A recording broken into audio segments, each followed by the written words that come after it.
with growing up, and Yeah. what was life like for you? Oh gosh. Okay. So a lot of people may not know this, but I am not from Columbus, Ohio.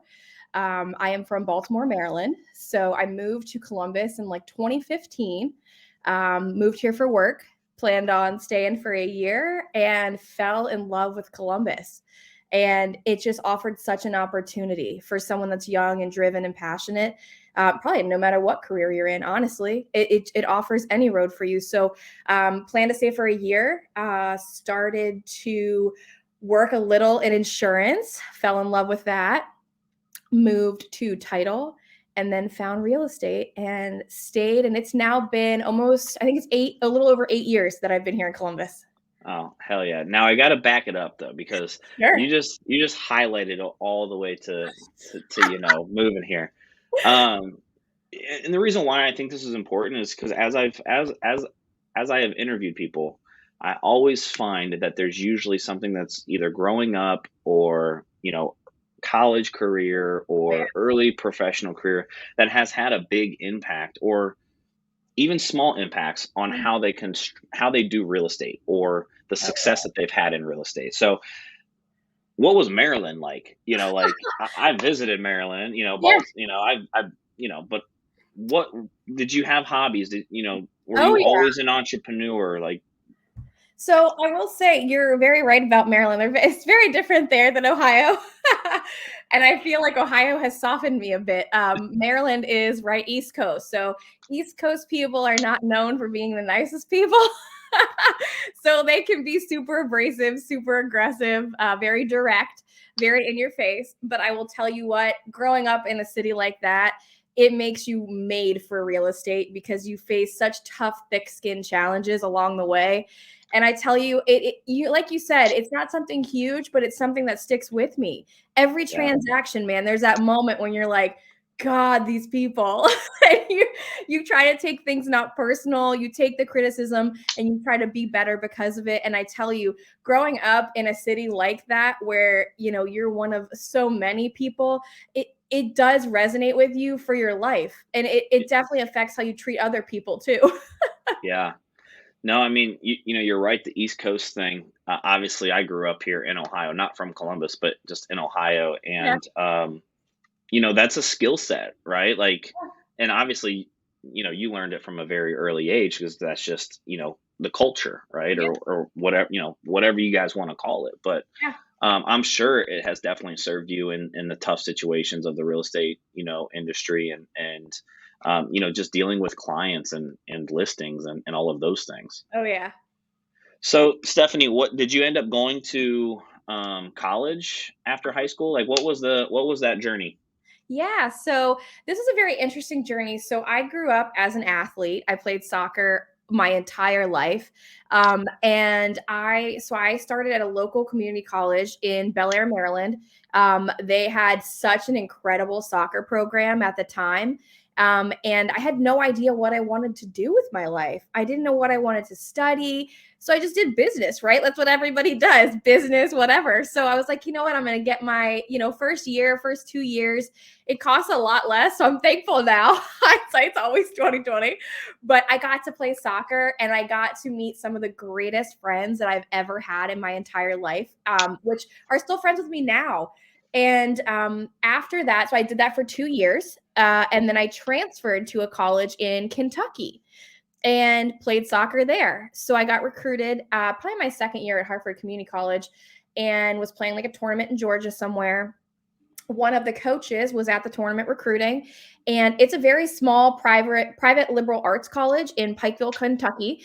And it is the most amazing place, and it's such a small town. So for me, talk about like culture shock. That was a hard one. It was really hard. I stood out like a sore thumb, like you would not believe. And I tell you what, man, that was probably the best experience of my life. And I got to play soccer.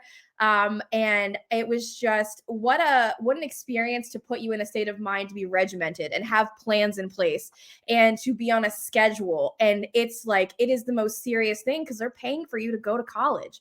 So like you Yeah. gotta be there when you say you're gonna be there, and you gotta do what you say you're gonna do. And the pressure at 22 years old is immense. So I do think that athlete background mixed with where I grew up, and then, going to school, I got away from home very early. I was very excited to leave and meet new friends, make new relationships. And truly, I think that that has served me so well in real estate because it's all we have to do. Yeah. Yeah. I the competitive athlete side of things, I think, I don't think some people understand exactly, even if it was like a, small college, Yeah. what some of that discipline and time management and activity management, actually, has in place there. Yeah, it was definitely it's a different lifestyle, right? Like you got to do 3 a days. You're up going to school, and then you're on the bus on the weekends at night going to Tennessee, going to different colleges, coming back at 2 in the morning, having class at 8. It's like, I think back and I'm like, how did I do that? How did I accomplish? And I'm so proud of myself for actually doing it and making it to class and things like that. But God, it's crazy. You don't realize the life lessons built in there until you get into the real world and you're like, man, I'm so glad that I was an athlete. Yeah. What it tells me, and this is, I've learned this a lot more over the last about 2 years. And I tell agents this all the time. Soccer was a priority for you, Yeah. right? So like you were willing to make other sacrifices in your life because priority was, your priority was soccer or school, right? How, I don't know if you cared about school or not, but because some I people don't care love about school, right? it. It's terrible. But I see this and I talk to agents about this all the time. Like until you make that commitment that this is going to be a priority in your business or in your life, it's never going to happen, right? And I just loved that you shared that story of like, yeah, it was, riding on the bus and getting home late and, figuring out how to do school the next day early in the morning and not missing class and, all of those things. But what that told me was priority and sacrifice. Yeah. And we'll dive into the real estate stuff. Sure. Yeah. But but to me, you learn that early on at a high level. I didn't play collegiate, sports, but I grew up playing sports. But from what you just shared, like that's what I took away. Like you understood priority, discipline, sacrifice. And I'll tell you, even if you didn't play in college, people that played in high school, I mean, people that played in their early years, it doesn't matter. Like that level travel ball in high school, I feel like it preps you for that part of your life where you are making sacrifices because you got to be at games on the weekends and you don't get to see your friends as often and you're not at the parties and you're not doing these fun things, but you're doing it for the greater good, right? Like the long-term goal. Yeah.